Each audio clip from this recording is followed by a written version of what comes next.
Cat scratch disease বা cat scratch fever এটা কি?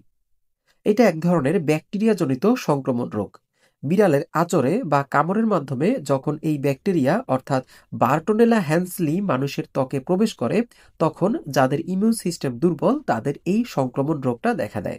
এর লক্ষণগুলো কি কি?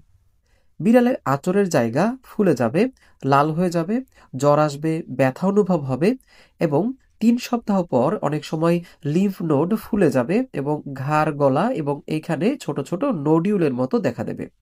তবে ঘাবড়ানোর কিছু নেই, যাদের ইমিউন সিস্টেম ভালো এবং অনেক সময় নিজে নিজেই এটা সুস্থ হয়ে যায়।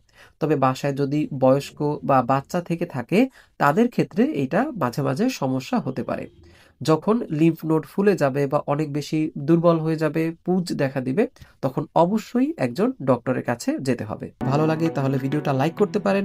আর বিড়ালের আঁচড় থেকে আপনার কোনো সমস্যা হয়েছিল কিনা তা এই ভিডিওর কমেন্টে জানাতে পারেন।